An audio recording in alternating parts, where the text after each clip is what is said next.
Hi again. This is another strategy in the How to Be Miserable series. Today I want to talk about FOMO, or fear of missing out.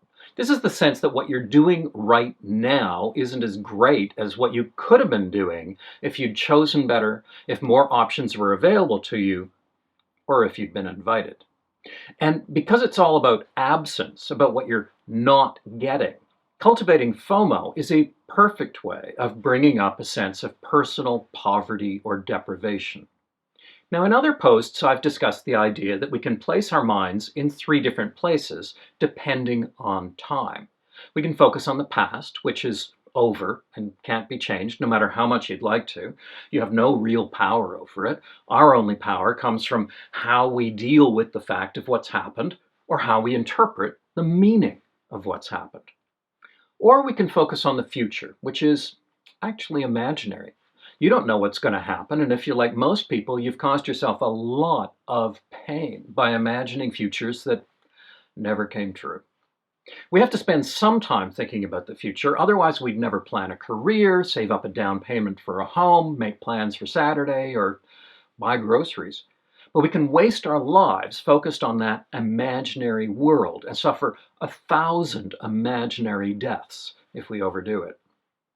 And the third place we can focus is on the present. This is the shortest because it's only an instant long. It's what's happening right now, and often what's happening right now isn't as exciting or distracting as the huge significant things that happened in your past or that might happen in the future. Right now, it's just you in a room with not much going on. When we talk about mindfulness, a part of that is simply the ability to remain in the present with what's actually happening right now. It's often calming because the things that scare us aren't really here. The French philosopher Blaise Pascal said, "All of humanity's problems stem from man's inability to sit quietly in a room alone." Well, maybe he overstates things a little, but he's got a point. But the present also has two other qualities. It's where our enjoyment comes from. When we're enjoying our lives, it's usually because something is happening right now that we're engaged with. When you look back at your very best memories, they're almost always about moments when you were fully present in the present. The other aspect of the present is that it's the only place where you can exert control over your life. You can't change the past. You can't manipulate the imaginary future. You can only act now. It's the only place where you can really do something to make a difference. When you choose a new path for yourself, you're making that choice at a fork in the road, right when you're there. Yes, I'm going to that concert. Yes, I'm applying for that job. Yes, I'm asking that person for a date. Well, so great. Three places you could place your mind. But that's not really complete. Remember Yoda saying, "No, there is another." Well, no, there is another. There's a fourth place you can put your mind. You can place it on something that's happening right now, someplace else. Right now, you're watching this video, but friends of yours are getting together and they're having a better time. And people are walking alongside the canals of Venice. And your high school buddy is studying at Harvard. And frankly, there are more entertaining YouTube videos than this one. Some of those different presents were available to you. You could have gone camping too. You could have applied to that program. You could have moved to Boulder or London or Paris. Some of those presents, though, were never available. Maybe you didn't have the money to get to Venice. No one invited you to that party. You're not an actor, so no, you couldn't be standing on that stage at the Oscars. If we compare all the possible presents out there, some of them are almost certainly better than the one you're in right now. Okay, in the present, the possibilities branch out in front of you. You can go on with this video. You can scratch your nose. You can go look for some food. You can see what's happening on social media. You can go outside. Even when there doesn't seem to be any really exciting possibilities, there are still multiple options available to you. In every moment, you are at a choice point. But think about what that means. That means that an hour ago you were at a choice point too. Yesterday you were at a choice point. Multiple ones. A week ago you were at a choice point. 5 years ago when you chose engineering over art, you were at a choice point. And the decision you made then has determined where you are now. If you take those choice points from the past and project them into the present, you can see all kinds of alternatives, different places you could be or could have been right now. There are a couple of different kinds of FOMO. One of them, maybe the main one, is to keep those other choices alive even after you've passed the choice point. You could have gone to the beach. You could have taken English composition. You could have dated Dawn, who seemed kind of into the possibility, and you didn't. You can place your mind on the life that you would have in that reality.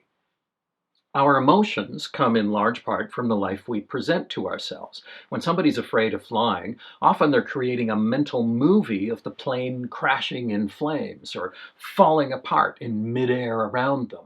And they respond emotionally a little bit like that's actually happening. When you place your mind in an imaginary alternative present, you can do the same thing. But in FOMO, it's not an awful thing like a plane crash. It's a good thing, like, say, a great loving relationship with Dawn that you might have had. And you might think that would make you happy, but it doesn't. It automatically contrasts with the track that you're really on instead. And the difference causes pain. It brings on that sense of deprivation and poverty. Now, the thing about FOMO is that it's delusional. It's imaginary. It presumes that that alternative present actually exists, but it doesn't. The lines don't continue. There is no great relationship with Dawn because you made your choice and you ended that line. The present you imagine, where you're getting along and loving each other and having a wonderful time, that doesn't exist. Right now, a group of your friends are out on the town. They invited you to go, and you said no. They really are there, right now. You just got a text from them. So how is that imaginary? Well, you're imagining a version of the world where you are with them. Well, no matter how many alternative universes there are, the universe you're in does not have that possibility. It does not exist here. You're torturing yourself with a fantasy.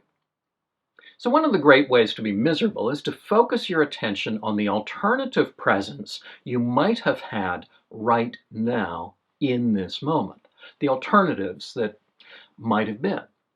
And notice how much better they are than the present you are actually in.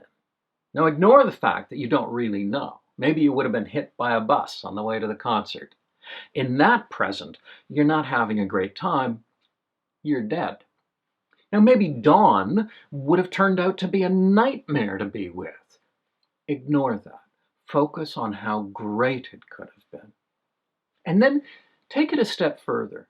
The fact that you're not in the best present that you could have is all your fault. You made the choice, and you chose wrong. Again, like you always do. You're incompetent at running your own life. Clearly, you're crap at making these decisions.